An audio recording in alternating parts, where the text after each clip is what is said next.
प्रभु ने श्री जानकी जी से कहा, श्री जानकी माता ने कहा, प्रभु मैं अवश्य लौट जाऊंगी, पर 3 शर्तें पूरी कर दी जाएं। सुमंत जी आह्लादित हो गए। 3 क्या 3000 शर्तें पूरी हो जाएंगी, आप लौट कर चलें तो। केवल 3 शर्तें। सूर्य से सूर्य की रोशनी को अलग कर दो, चंद्रमा से चांदनी को अलग कर दो, और शरीर से शरीर की परिछाई को अलग कर दो। प्रभा जाई कहाँ भानु बिहाई, कहाँ चंद्रिका चंद्र तज जाई, तुम करुणामय परम विवेकी, तनु तज छाह रहाई किमि छेकी। सुमंत लौट तो नहीं रहे हैं, लेकिन श्री राम जी ने सुमंत जी को बरबस भेजा, और श्री गंगा जी के किनारे श्री राघवेंद्र, माता मैथिली और श्री लक्ष्मण जी, यह त्रय मूर्ति भगवती भागीरथी के पावन तट पर उपस्थित हुए। राम जी ने नाव मांगी। बड़ा प्रसिद्ध और रस सिद्ध प्रसंग है। भगवान को भी भक्त की आवश्यकता है। उर्दू भाषा का एक शब्द है ना खुदा। ना खुदा कहते हैं केवट को, और खुदा कहते हैं भगवान को। एक कवि ने बड़ा सुंदर भाव व्यक्त किया। राम पहुंचे जब गंगा किनारे, तो खुदा को पड़ी ना खुदा की जरूरत। श्री राम जी के साथ निखादराज हैं, जो श्रृंगवेरपुर के राजा हैं। राम जी को नाव मांगनी पड़ती, राजा साहब संकेत कर देते, उनके आदेश की देर थी, केवट स्वयं नाव लेकर आ जाता। लेकिन श्री राम जी ने मानो अपने मित्र निखादराज को मना कर दिया, आप ऐसा कुछ ना कर, मैं ही नाव मांगू। अच्छा, एक और अद्भुत बात, केवट पुलकित हो गया। क्यों?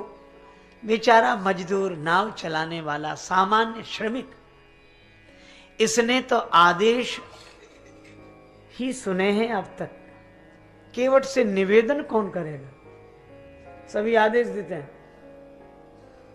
आज्ञा देते हैं, और पूरे रौब के साथ।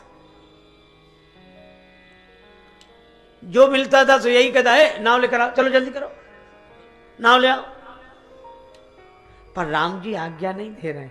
मांगी नाव, यह राम जी का शील है। केवट से नाव मांगते हैं, और मांगने में अर्जी हमारी और मर्जी तुम्हारी। अच्छा, श्रमिक को लोग सामान भले ही दें, श्रमिक को सामान देते हैं, पर सम्मान कहां देते हैं?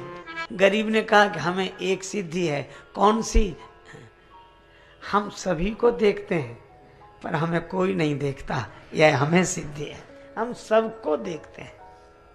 दीन सबन को लखत है, दीन ही लखे न कोई। और जो रहीम दीन ही लखे, तो दीन बंधु सम होय। भगवान ही केवट से हाथ जोड़ सकते हैं और नाव मांग सकते हैं। ऐसा शील तो भगवान का ही है। अब केवट बोला, मैं समझ गया भगवान है, कही तुम्हार मरम मैं जाना, तो नाव और उधर ले गया, दूसरी तरफ। भगवान बोले उधर नहीं, इधर ले आओ। केवट बोला नहीं लाऊंगा, मैं जान गया हूं आप कौन हो। कहा ही तुम्हारा मरम मैं जाना, मैं आपका मर्म जानता हूं, इसलिए नाव नहीं लाऊंगा। अब आप इस घटना पर विचार करें। लक्ष्मण जी को तो बहुत बुरा लगा, इतना बड़ा अपमान। केवट से नाव मांगे और वो मना कर दे, और ये और कहे कि हम आपके बारे में अच्छी तरह जानते हैं, हम नाव नहीं लाएंगे। इससे बड़ी बेइज्जती और क्या हो सकती है? ये वैसी बात हुई जैसे कोई किसी आदमी से पैसा मांगे कि भैया कुछ दे दो, और वो कहे नहीं हम नहीं देंगे आपको, हम अच्छी तरह जानते हैं आप। इसका अर्थ तो यह हुआ कि पहले का नहीं दिया होगा, इज्जत ऐसी है इसीलिए। मानो केवट कहता कि नाव नहीं लाऊंगा, मतलब पहले बैठे थे तो मजदूरी नहीं दी होगी कभी, इसलिए ले नहीं आ रहा है। एक विद्यार्थी, उसके अध्यापक ने, गणित के अध्यापक ने प्रश्न किया कि देखो तुम गणित हमसे पढ़ते हो, हिसाब तो पक्का होगा। हाँ, तुम्हारे पिता 3 रुपए प्रति सैकड़ा ब्याज की दर से हमसे 5,000 रुपया लें, हिसाब लगाना। तुम्हारे पिता 3 रुपया प्रति सैकड़ा ब्याज की दर से हमसे 5,000 रुपये लें तो 6 महीने बाद कितना रुपया लौटाएंगे? हिसाब लगा के बताओ। विद्यार्थी बोला, श्रीमान जी 1 नया पैसा नहीं। अध्यापक ने कान पकड़ के डांटा, तमाचा लगाकर, क्यों? तू गणित नहीं जानता, हिसाब लगाना नहीं जानता? विद्यार्थी बोला, मैं तो हिसाब जानता हूं, पर आप मेरे बाप को नहीं जानते। जिसका लिया है सो दिया है, जो आपका ही देगा। अब किसी आदमी की ऐसी स्थिति हो तो वैसे सही लोग कहेंगे कि हम तुम्हें अच्छी तरह जानते हैं। अच्छा, अब ऐसी स्थिति में रोना आ जाए, किसी भी प्रतिष्ठित व्यक्ति को रोना आ सकता है कि आज ऐसा दिन आ गया।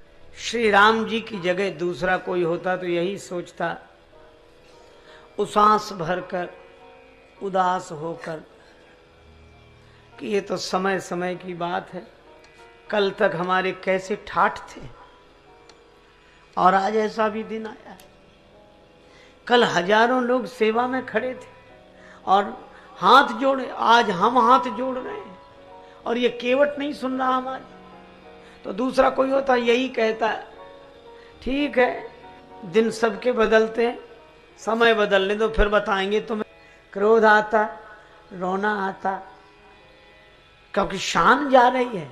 एक संत बड़ी अच्छी बात कहते थे, वो कहते थे परेशान न हो इसके लिए एक उपाय है। क्या? बोले शान को परे करो तो परेशानी खत्म। परेशान कौन करता है? शान। हमारे कहने से नहीं आया, हमारे कहने से, हमारे, ये हमारे काहे को काहे क्या, हमारे जाने कितने, ये हमारे मारे मारे फिर रहे, ये हमारे कहने वाले काहे। हम करी धन धाम समारे, अंत चले उठ बीते। अच्छा देखो, अमीरी में तो खुश हर कोई रह सकता है, लेकिन ऐसी विपन्नता की स्थिति, राज्य चला गया, रथ भी चला गया और सपरिवार आए तो संग में भार्या और भाई, हाँ? और इनके सामने इतनी बड़ी जग हंसाई कि केवट से नाव हाथ जोड़ के मांगी, और इस विनम्रता का परिणाम यह है कि वो कह रहा नहीं लाऊंगा, मैं आपके बारे में अच्छी तरह जानता हूं।